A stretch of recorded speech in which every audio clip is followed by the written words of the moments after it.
오늘도 역시 우리 대림절 두 번째 주일입니다. 그래서 우리 먼저 하나님 앞에 촛불 점화를 하고 말씀을 듣도록 하겠습니다.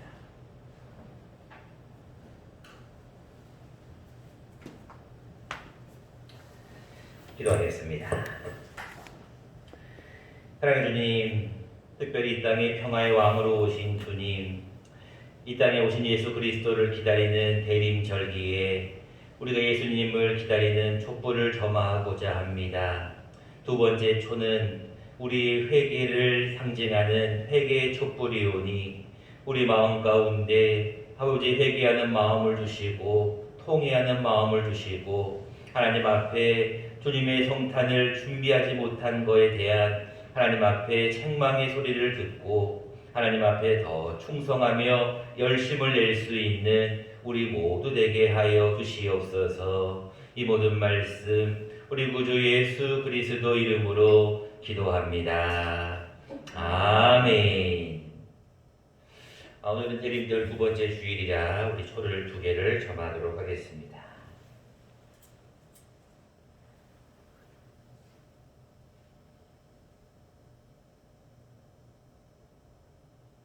기도하겠습니다.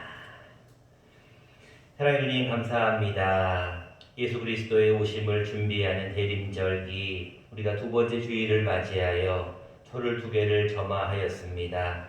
회개의 초로 우리가 다시 한번 예수 그리스도 앞에 잘못한 것을 준비하지 못한 것을 회개하오니 용서해 주시고 이제 이 초를 기억하면서 이 한 주간은 정말로 주님의 오심을 준비하며 더 열심을 내어 주님 앞에 충성할 수 있는 우리 모두 되게 하여 주시옵소서. 감사하고 예수님 이름으로 기도합니다. 아멘.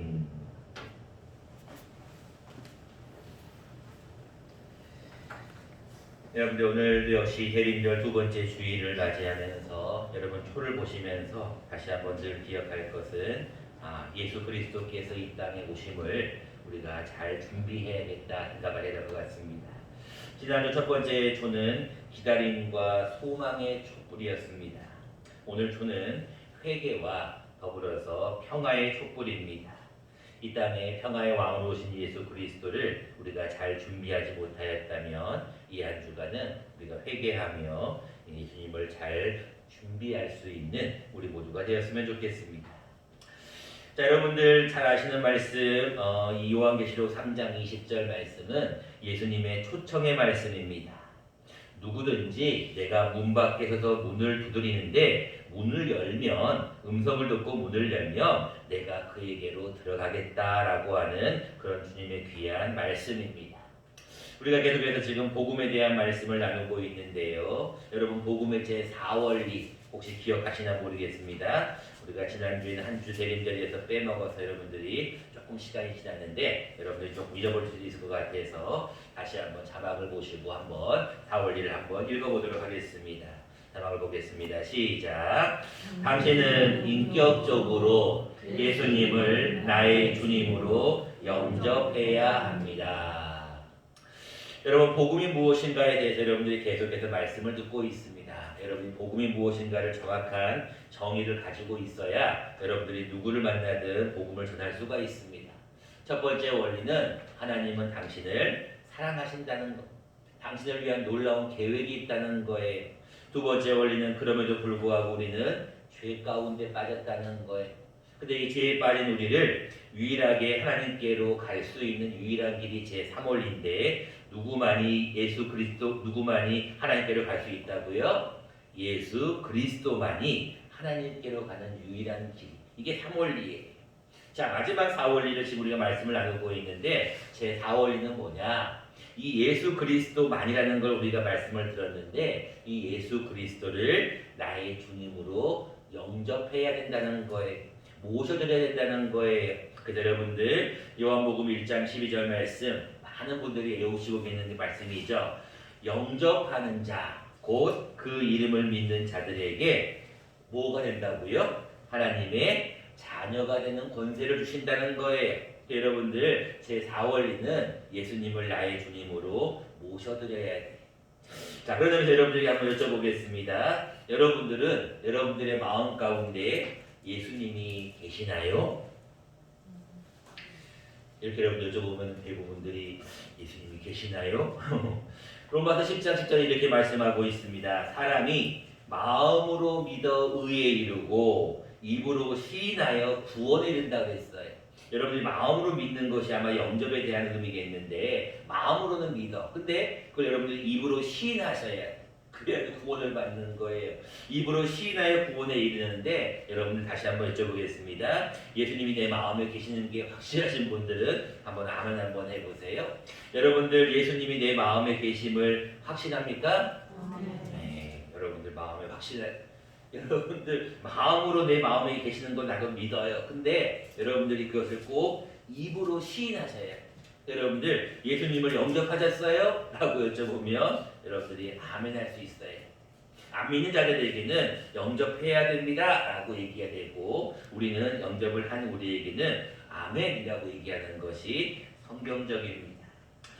자, 우리 오늘 본문에 나와 있는 라오디게아 교회에 대한 말씀을 잠깐 드리겠는데요. 이 라오디게아 교회는 우리가 아시다시피 아시아의 7교회 편지 중에 마지막 7번째 편지를 받은 교회입니다. 여러분 라오디게아 교회의 배경을 조금 아시면 이 말씀이 조금 더 이해가 쉬운데요. 라오디게아 교회는 이 교역 위치가 굉장히 교역로, 즉 사람들이 무역하는 그곳에 위치해서 어떤 금융업과 무역업이 굉장히 발달되어 있습니다. 그것이 유명한 것이 총 3가지가 있는데 라오디게아는 첫 번째로 이 물이 굉장히 유명합니다. 어떤 물이 유명하냐면 거기는 약간 미지근한 물로 유명해요.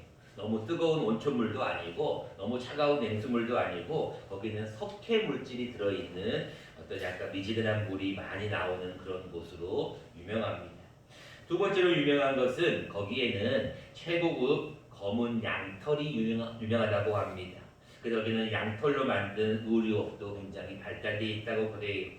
마지막으로 이 라오디게아 교회 쪽 배경은 이 부르기아라고 하는 가루로 만든 안약을 공장을 거기서 있대. 그러니까 안약을 만드는 곳으로 또한 유명합니다. 여러분들이 이렇게 말씀을 듣고 나서 이 말씀을 보면 조금 이 말씀이 좀 이해가 쉬워요. 여러분들 뜨겁든지 차든지 이 이야기가 여러분들 첫 번째는 이해가 될 거고 그 다음에 여러분들 이 안약을 바르라. 여러분들 18절 나와 있죠. 안약을 바르라. 이것도 여러분 좀 이해가 되실 거예요. 그리고 양털이 유명하다는 것도 여러분들 보시면 그래서 흰 옷을 사서 입어라 라는 이야기를 하는 거예요. 여러분들이 약간 그 당시의 상황을 조금 이해하시면 이 말씀이 조금 이해가 쉽습니다. 중요한 것은 이 라오디게아 교회에 하나님께서 책망하시는 내용이 먼저 나옵니다. 보통 다른 교회에게는 칭찬을 먼저 하고 그러나 책망할 것도 있다라고 하는데 이 라오디게아 교회는 조금 하나님께서 책망을 좀 많이 하시는 것 같아요.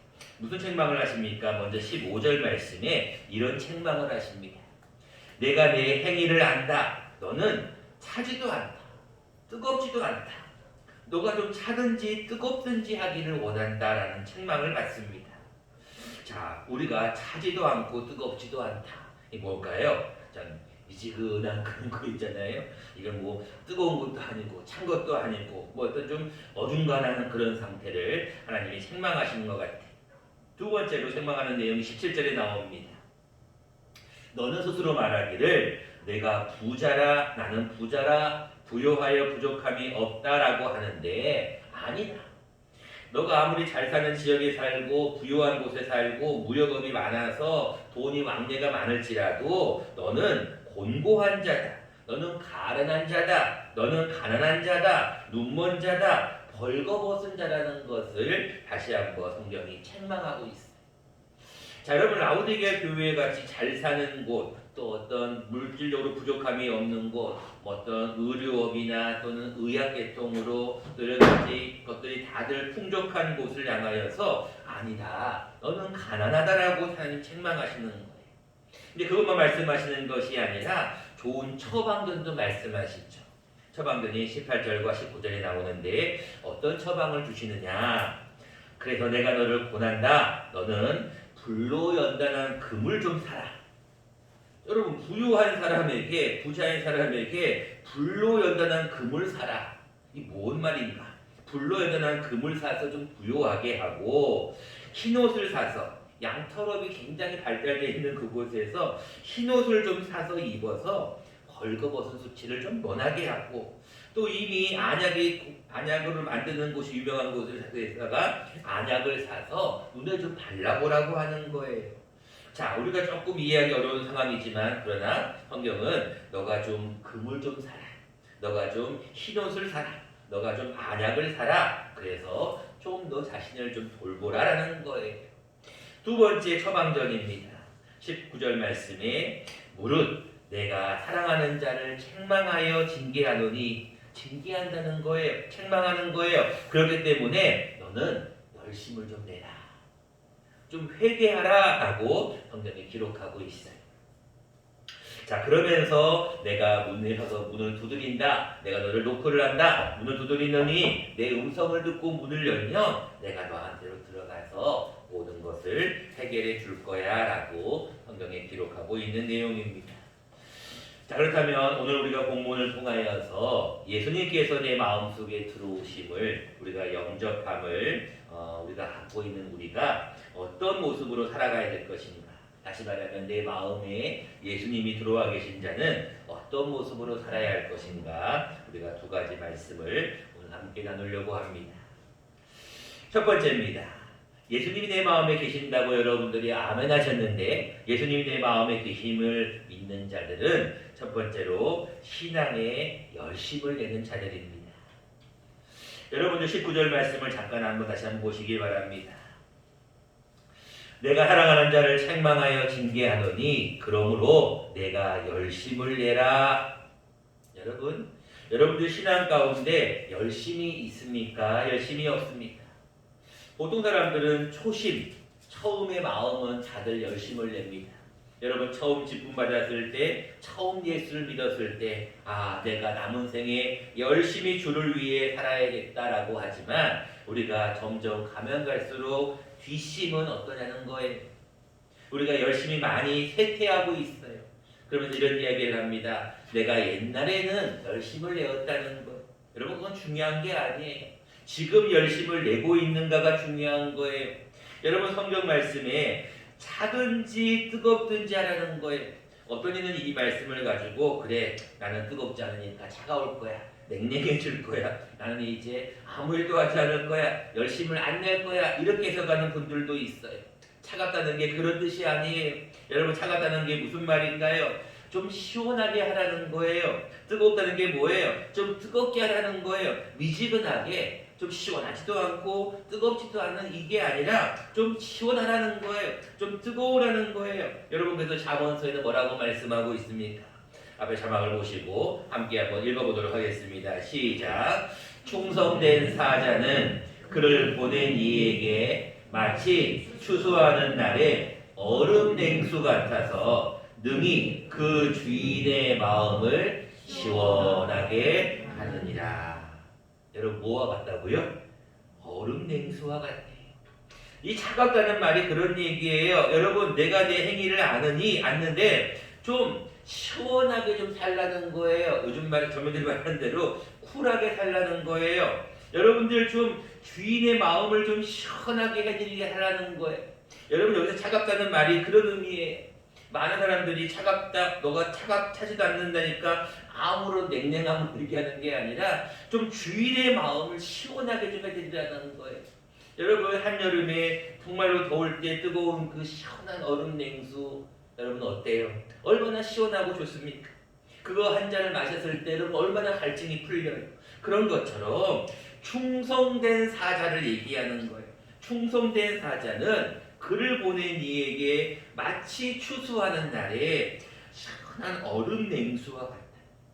여러분들이 아니면 뜨거운 온천이 되어가지고 우리에게 충남 지역, 우리 조금 지난 충남 지역에 얼마나 좋은 온천이 많아요. 그렇잖아요. 그 좋은 온천처럼 뜨거운 물이 좀 콸콸콸 나와서 온천에 가면 몸을 들어가서 시원하다 이렇게 좀 몸을 이렇게 좀 지질 수 있는 그런 좀 뜨거운 어떤 온천이든지 아니면 한여름에 시원한 냉수든지 좀 그렇게 좀 하라는 열심을 내라는 거예요. 그런데 이거는 뜨거운 것도 아니고 차가운 것도 아니고 교회 오면 교회 와서도 그냥 그렇게 세상에 나가면 세상에 나가서도 그렇게 여러분 믿는 자들은요 예수님의 말씀처럼 우리가 항상 똑바로 자기 자리가 있어야 돼요. 내가 예수 믿는다라고 하는 정체성을 가지고 있어야 돼. 나는 어떤 자예요? 나는 예수님을 믿는 자예요. 나는 어떤 자예요? 내 마음에 예수님이 계시는 자예요. 나는 예수님을 영접하는 자예요. 그 예수님이 내 안에 계시는 자는 예수님의 뜻대로 사는 것.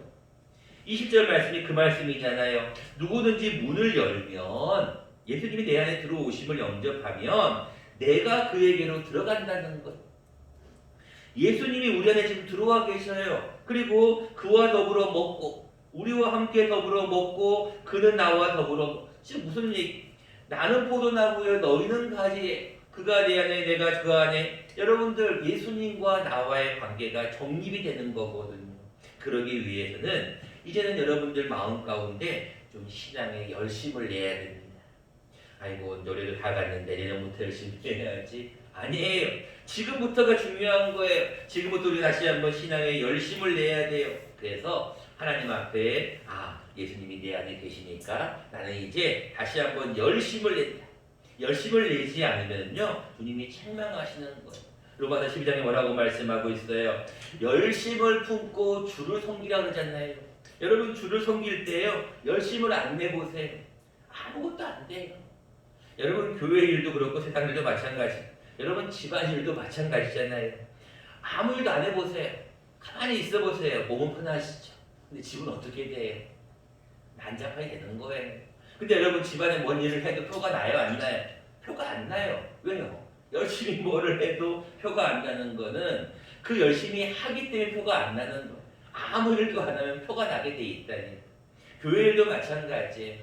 교회 아무 일도 할 것도 없고 뭐 코로나도 있고 여러분 그렇게 생각해 보세요. 그럼 교회가 어떻게 되는 줄 아세요? 교회가 여러분 말 그대로 집안하고 똑같이 됩니다. 여러분 무엇인가를 움직여야 돼요. 여러분 보이지 않는 곳에서 움직이셔야 돼요. 열심을 내야 돼요. 이것이 하지 않았기 때문에 라우디게아 교회가 책망을 받는 것. 라우디게아 교회는 아까 말씀드렸잖아요. 잘 사는 곳이에요. 부유해요. 풍족해요.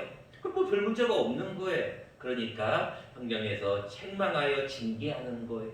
여러분들 다시 한번 열심을 내고 다시 한번 주님 앞에 충성하시기를 바랍니다. 두 번째입니다.